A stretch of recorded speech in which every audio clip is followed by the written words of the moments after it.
machine that executes at the highest level. That's where we pump sell billions of dollars of real estate. The chasing business, now all of a sudden I was attracting it. You're going to get a lot of no's before you get that first yes. You're not doing consistent. You're everywhere all the time. People will take you. You have to outproduce your problems. It has everything to do with the mindset and the discipline. Don't try to be making a withdrawal before you've made a deposit. Focusing on the quality, not the quantity. Continue to move forward and grow.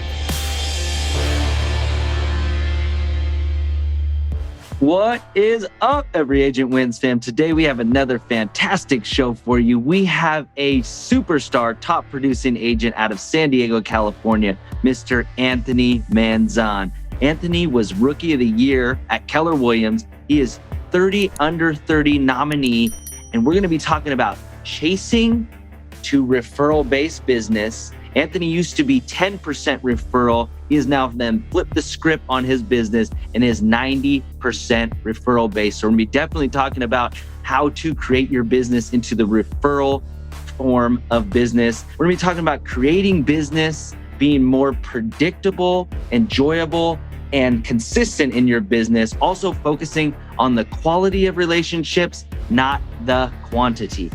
Anthony's also going to be breaking down his social media strategy in order to become top of mind for your potential clients. So definitely stick around and check it out right after these messages. So you're a new agent. You don't know where to start. You've done typical agent things like cold calling. Have you ever thought of selling your home? Hello? Tom? Hi, looking to sell your home? And doing open houses. You're not making any progress. So you download the Bellwood Agent and you follow directions provided. You find a seller. Bellwood likes the house. Within a few days, you get an accepted contract. You show the house. Bellwood buys the house. You get paid. You relist the property once flipped. You sell the property. You get paid again. You did this with no knowledge or experience. Rinse and repeat. Hey, Tom. Still looking to sell your home? Bellwood's buying.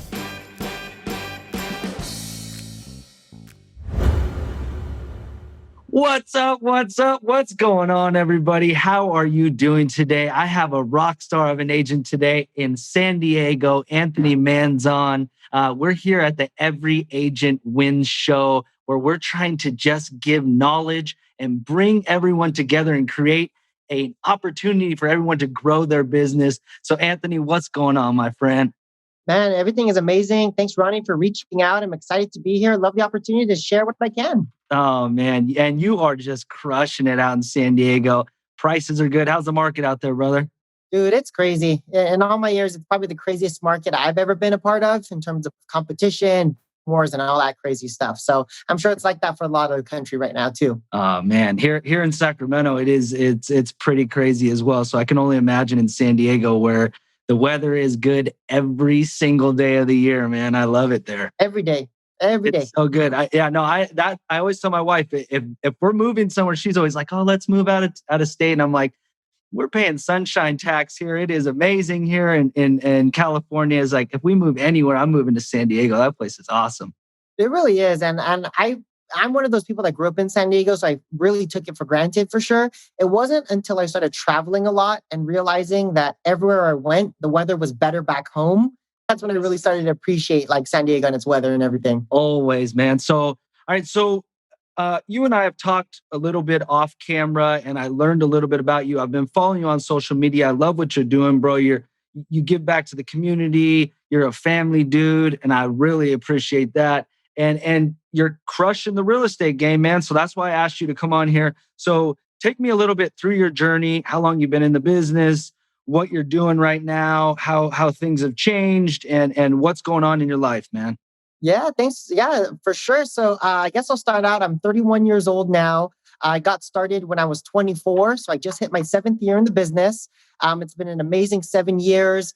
First year in the business, I was Rookie of the Year for my office. I did about 120,000 in GCI my first year.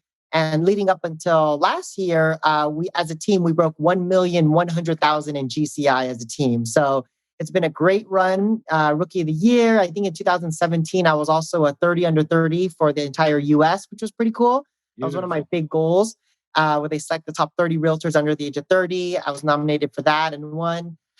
It's been an amazing career. And the reason why I like to give back so much is because real estate, it's changed my life. It's changed my perspective on everything. And if I can just inspire one person off of this recording to live a big life and just believe that you could do it too, I feel like, I've done my job is helping inspire that one person. Dude, you will, and your energy is definitely it's a great energy, and it fills the room, and I feel it, man. So I love it. So thank you for sharing. So like I talked earlier, we talked a little bit off camera, and I know you have changed your whole team dynamic. You switched brokerages, and you've also switched your lead gen tactics in order to go to referral base from just going and chasing. And all of us want to get to that point, right? Mhm. Tell me what you've done in order to do that and how your team has transformed over the years.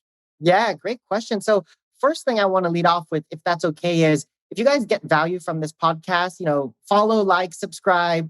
Ronnie is the man. He's going to provide a lot of value to you. And then also, too, if you want to follow my personal journey, I'm posting a lot of stuff every single day. It's part of my lead generation strategy that we're about to get into. But you can follow me at Anthony Manzon, Manzon on Instagram. Just follow me on my stories. I'm posting what I'm doing, why I'm doing it, what we're doing to get offers accepted, and all that stuff. But just to go back to the story I was telling you, Ronnie, was I've been in the business 7 years. And for the first 5 years of my business, I've been very prospecting based in terms of going after cold leads, door knocking, open houses, cold calling, all that stuff. And I would say I took so much pride in going after cold leads. I almost left my past clients, my nurturers, my database. I left them almost all behind because I was Right. prospecting so far ahead for those cold leads. And for the first 5 years of my business, I was actually 10% referral. That means if I did 65 transactions, 6 transactions would be referred or past clients, something I didn't have to really hunt for. And that was 10%. That was the first 5 years. And I'm proud to say in the past 2 years, I consciously made the decision to switch my lead generation tactics. And now my personal business is 90% referral now. And so it just almost flipped it completely on its head because I just realized, at the end of my 5th year, I was like, man, I'm just hunting every day. Actually, Ronnie, I remember why. At the end of that 5th year, I can't remember what it was. I hung out with my friends or You were something. probably I think it was burnt like, out. That's probably what it was. You were probably I was, burnt out. I was burnt out and I lost my voice for 3 weeks. And when I lost my voice for 3 weeks, it was weird. I lost my voice. I couldn't talk. I was seriously considering learning sign language. And I was just like, as a realtor, as a leader of this team, if I ever lost my voice, like I would be done. Like it's something we take for granted every single day. And that's when I realized, I'm going to switch my lead generation tactics and go after referrals to make my business more predictable, more enjoyable, more consistent with going after referrals and past clients and creating a system around that to make it more predictable. I love it, man. And that's and I've interviewed a ton of top producing agents, and that is literally the magic sauce right there. If I could give one tip of magic sauce, and I'm trying to make a shift onto just heavily going after that. These are people that already know you, like you, and trust you, and you've already built a rapport when you're lead generation, which don't stop doing that, right? Mhm. But when you're lead generating every single day, you have to earn their trust first. You have to earn so many pieces that you've already earned from these other people. And that conversion rate is just so much easier. Like I do it in my video. A lot of people say, hey, I feel like I know you. I feel like I trust you. So that's another tactic. But I mean, the cold leads, that's such a hard conversion, and you have to be a very special person to convert that lead. Yeah. And I think also, too, it was also like, because that's the hardest lead to go after, I felt like a lot of pride in it because, like, yeah, I go after cold leads. I don't need Yeah. referrals. It was like, it's one of those things that, like, and you're totally right. All the top agents, the ones at the top, the best of the best, their businesses are referral based and past clients. I was thought to myself, my 5th year, I was like, I believe I'm a top agent. I'm number one in the company, and yet I still am at 10% referral. Like, what am I not getting here? And I made that excuse for a long time. Like, I'm so good at cold prospecting. I'm just going to do cold prospecting. Yeah. However, when I made that switch, I think I had to be in the right place in my life, and I had to be ready to hear the message of like other agents saying that they're going referral based. Because I think when I was listening to a lot of top agents speak about being referral based, I wasn't ready to receive it, or I wasn't clicking in my head at the time, because in my mind, I'm thinking like, oh, my database is too young. Maybe I don't have enough referral. My database hasn't matured enough to get the referrals yet. I kind of started to make excuses when really it was just I wasn't being intentional in getting those referrals and past clients from them. And as soon as I started tweaking my systems, changing my message, and building relationships with my clients, that's when everything started to change. I love it, man. And you've evolved, right? I mean, the best ones evolve to become the top in any market, any circumstance. So kudos to you, man. And I also wanted to talk to some people that may have teams that may be watching. You completely flipped your script on your team, right? From what you told me, you went from 17 agents or 14 agents, something crazy, down to five right? Was that some? Well, Tell me, yeah, five total, but yeah, you have two agents, yeah, just me and three one other admin. person right now. And, Yeah. and tell me a little bit about how that did. And I know you switched brokerages, and tell me that journey.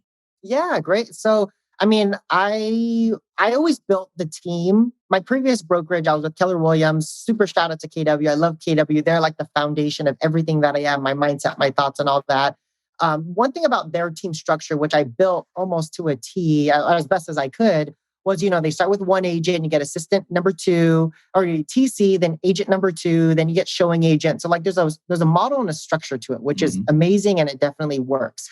The challenge I was having was that after you build like the admin support side, that's when you start bringing on agents. However, when I started bringing on agents, I didn't see that consistency, or maybe I was focusing on new agents because I was a new agent. I loved my new agent story. I wanted to change new agents' lives. I only went after new agents. So it was really heavy on like having to teach them, handhold them, teach them the habits, teach them the disciplines. And because they didn't have enough real estate experience, as soon as they started to get experience and success on their own, they felt like they could do it without me. You know? Yep, exactly. Turn And off, rightfully man. so. Yeah. Rightfully so, because Why pay that's you when I can do it myself? And you taught me everything you already know. yeah, and that's their perspective, because that's all that they know. They never were an agent by themselves. They didn't know how hard it was. They never had to build it from the ground up. And so like that's what started to keep happening. And then I realized last year when I had 14 people on the team, my whole life was around the team. I would leave 6 o'clock in the morning to get to the office by 7, so I could be the first one in, lead generate with the new agents, stay in back and lead generate the entire day until I booked an appointment, so I can be a good example for the agents. And I felt like I was there holding their hand the entire time, and I wanted it for them more than they wanted it. But the bad part is I was sacrificing a lot of time with my family. My wife, we started the business together. She took a step out of the business to take care of our two kids. At that time, my son was 2, my daughter was 1. And so I was only seeing my wife and kids, an hour and a half a day, because leave hour early in the morning before they wake up. 5 o'clock, I leave for home, but there's traffic getting home, get home at 6:30. They sleep at 7:30. And I just realized like it wasn't fair to them. I built this business and the team around like the team, and I was like taking care of them more than my own family. So that's when at the beginning of 2020, before the whole quarantine, I consciously made the decision that I'm going to change up the structure of my team. I want to switch the model so it's not so much me, admin, and then the admin is supporting the team members. We made it more so that the admin is there to support me so I can do more business.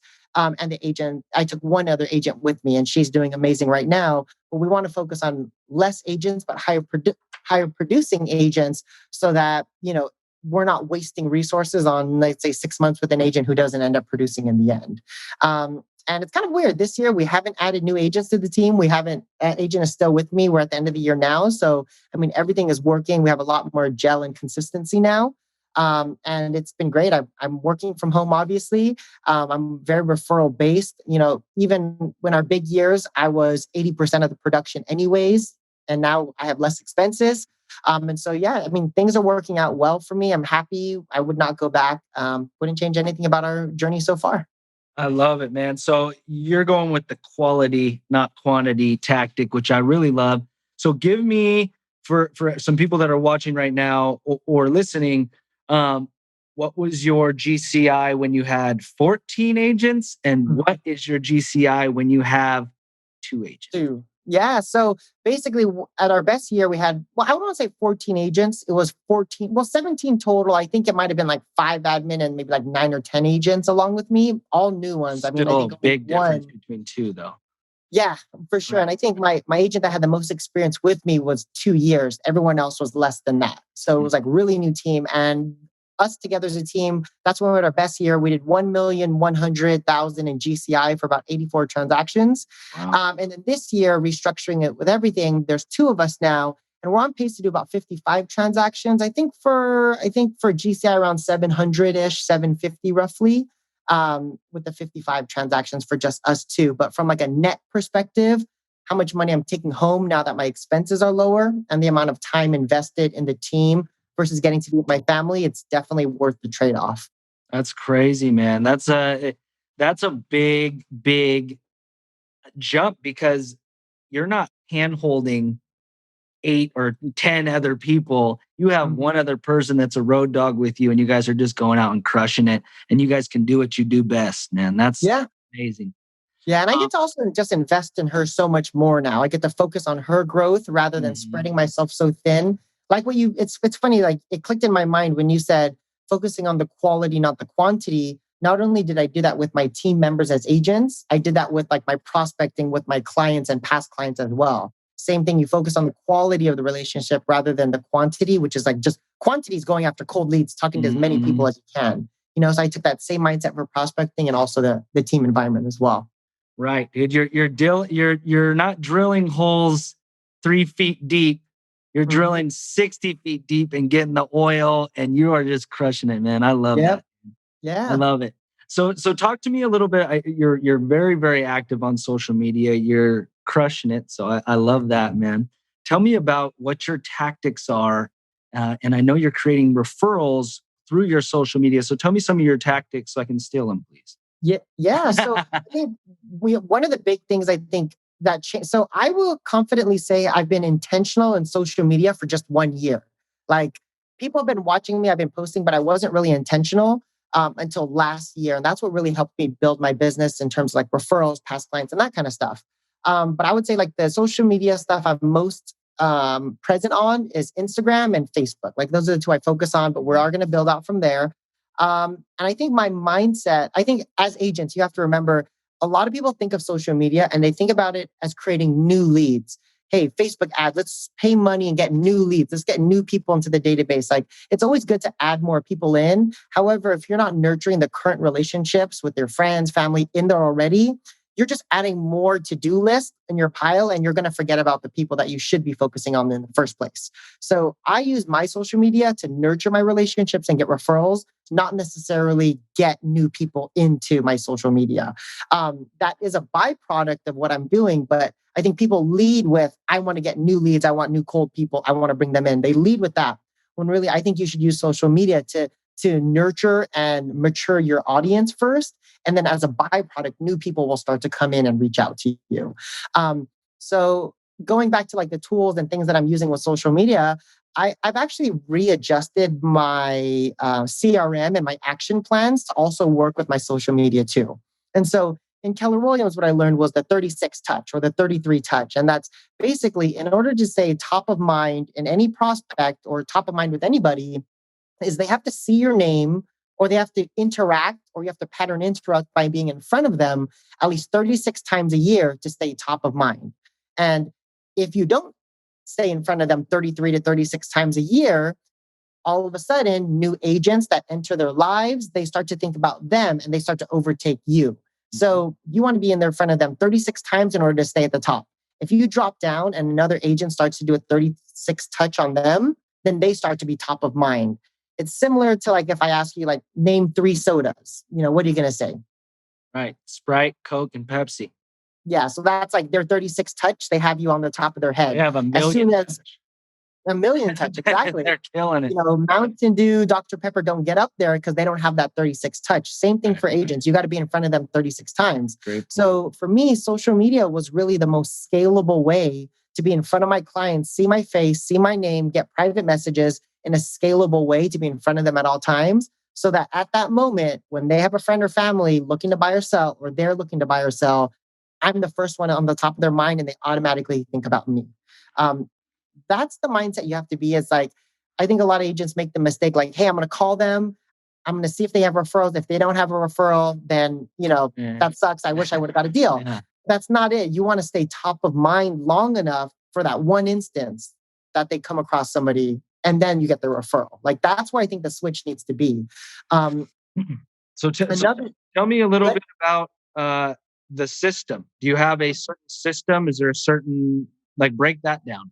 yeah, so it's honestly super simple. I use Follow Up Boss as my CRM, and I have 36 touches throughout the year that's going to hit them. 12 emails, birthday, holidays, that kind of stuff. But I think the secret for me was in my action plans, I added in their social media reach outs. So I put in there every other month, I'm going to either private message them, or comment on their page or comment on like their pictures or whatever it is, like engaging with them. Like, here's the reality as agents, like we care about our clients. However, we don't do a good job showing that we care about our clients. So, and sometimes we need reminders to show them that we care, and there's nothing wrong with that, and those are my reminders.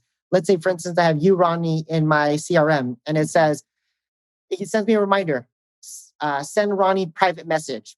And it could be super general. I just have to know in order to check that off. I go to your Facebook and I'll just go in and maybe I'll say, wow, I love the video you put out today. A lot of great value from there. Boom. Yeah. Send it off, Exactly. or it's coming on their page. It's just, you just need those frequent reminders to stay on top of them. And then if you're not able to reach out to them, your social media posts, your videos and that kind of stuff that comes up, those act as additional touches as well. They see your name, they see the video, you're back refreshed at the top of their mind.